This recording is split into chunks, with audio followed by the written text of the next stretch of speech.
Welcome back to the channel. Today we're going to be reviewing the Boss 7-ton log splitter. Now if you're into monotone reviews, which is what I do, can't help it, but I'm going to be reviewing the Cub Cadet lawnmower and as well as the Aaron's Deluxe 30 snowblower.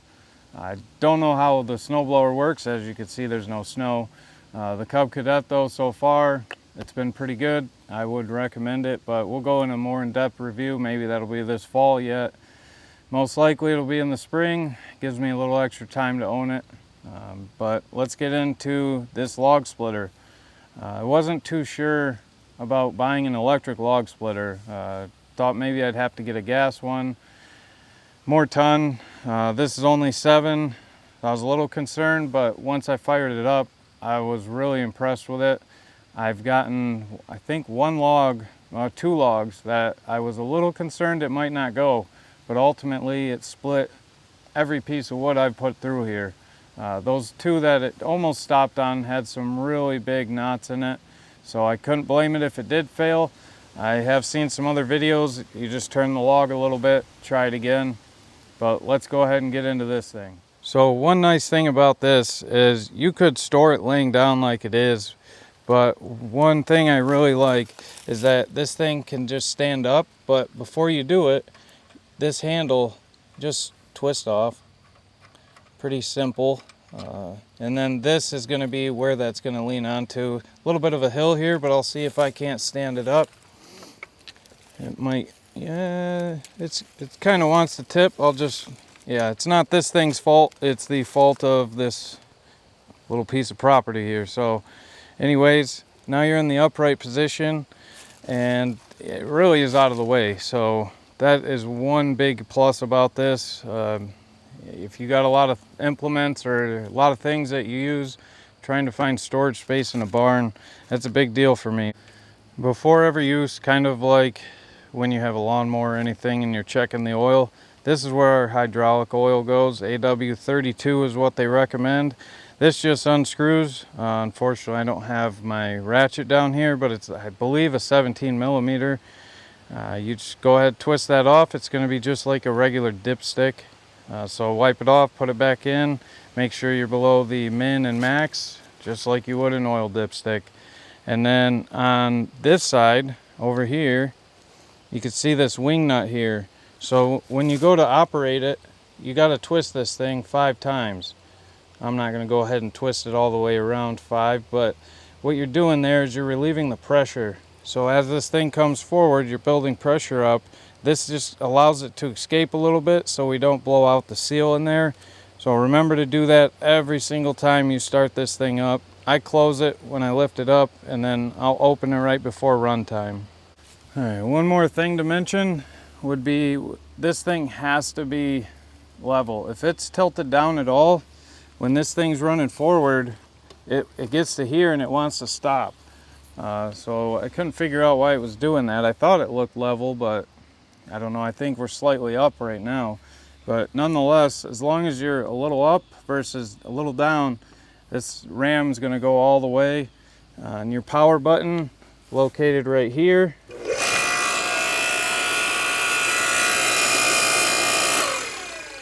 So due to how loud that is, I'm just going to explain one more thing, and then I'll show you splitting a log. This is a bit smaller log. I do have a couple that are a little larger.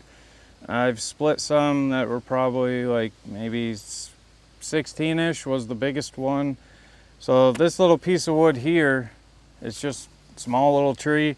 I put it there because this thing doesn't want to, you can't stop it anywhere. So it's going to come all the way back.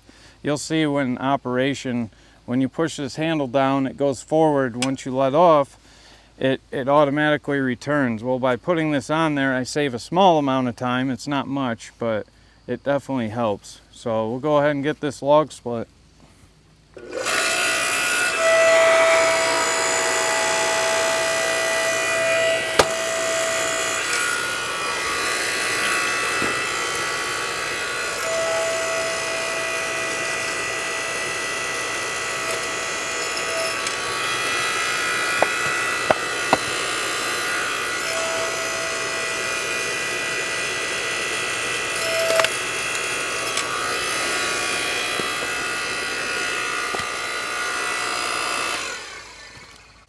All right, so this log is roughly, I would say 10 inches in diameter. I'm just guessing. But another reason that I have this on here is some of these logs, you know, they don't want to split just like that one. You got some pieces of wood hanging onto each other. So this is going to force it all the way up to the V, the splitter.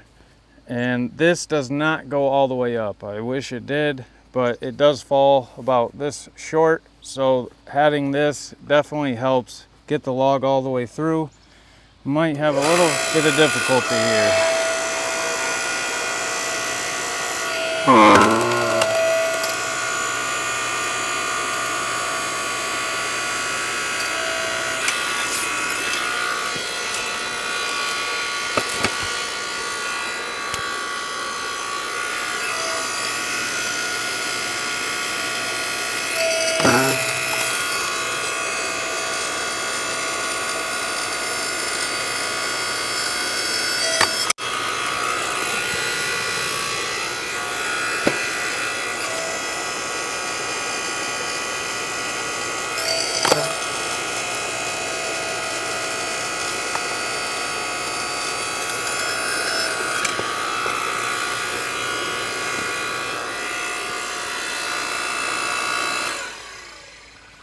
Alright, so I don't know if you could see what I was talking about.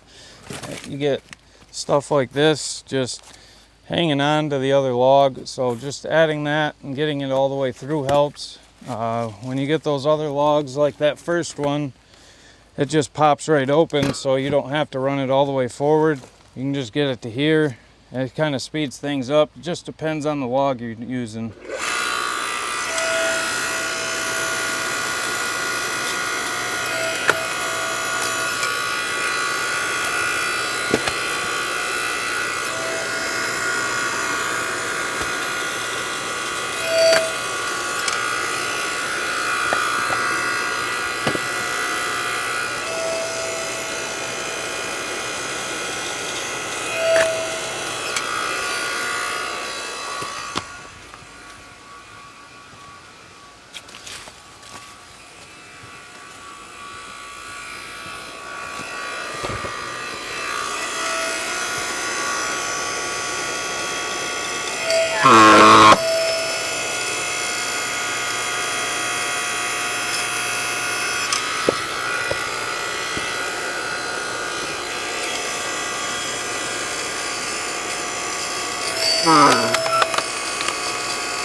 As you can see, it did a pretty good job. I really can't expect anything more out of a log splitter.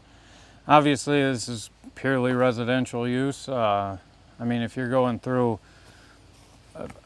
you know, 5-6 cords of wood a winter, maybe this isn't for you. But for me, I just have a wood stove in my living room. We're gonna burn quite a bit of wood, but I don't foresee going more than 1 or 2 this winter. So this little time consuming, but I would assume a gas one would take just as much time, loading it, splitting it. So I think the price on this is around $600. I got it at Home Depot, so I'm kind of guessing there. It's give or take. So definitely go check this one out. I highly recommend it. Like I said, I was impressed with it. I had my doubts before it came in, and then as soon as we started splitting wood, I thought it was a good decision. So check out the Boss 7-ton log splitter. Give a like, subscribe, notification, and share it if you know somebody looking for a log splitter. We would appreciate it. All right, take care. So it's been a little bit, probably, I don't know, 3 weeks since we filmed the other part of this video, but as you can see, I'm dressed in a lot warmer clothes. Got some snow on this log. I went out there trying to cut up one of the dead trees I couldn't get to till the snow came down. Able to use my snow dog to get out there, but this will be the biggest log I've tried to split on this thing. I think it's rated for like 10 inches. This thing is 19 inches in diameter. I just cut it off. Granted, the tree has been down for a little while. So let's just see what happens. I don't know, might be a fail on video or maybe a win. Let's see.